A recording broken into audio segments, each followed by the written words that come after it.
So in the first method, you find the LCD for those inner fractions. In this case of the same problem, there's two fractions that are inside the big fraction. Find the LCD for both of those.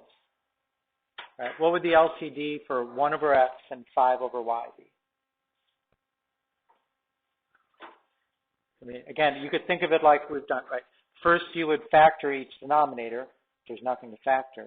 Then you would include each factor that you see the most times that you see it. And there's an x and there's a y. So the LCD for those two in this problem is xy. So you find the LCD for those two fractions. Second, you multiply the top and bottom of the big fraction by x over y over x over y. So you're going to say x over y divided by x over y, the LCD that we just found.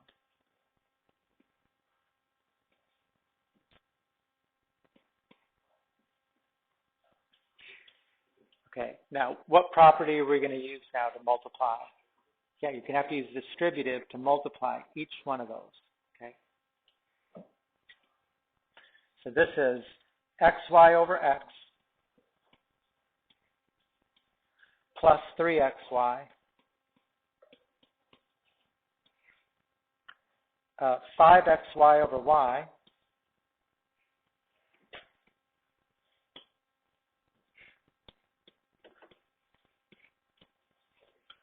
plus 4xy.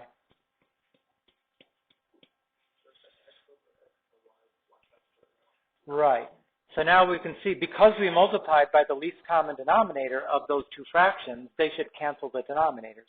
Right. So the x goes into x, the y goes into y. So this is y plus 3xy divided by 5x plus 4xy.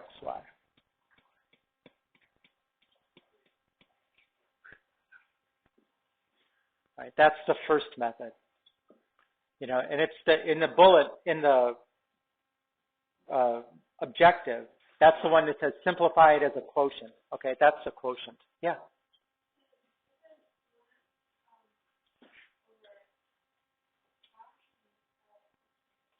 I can't say louder.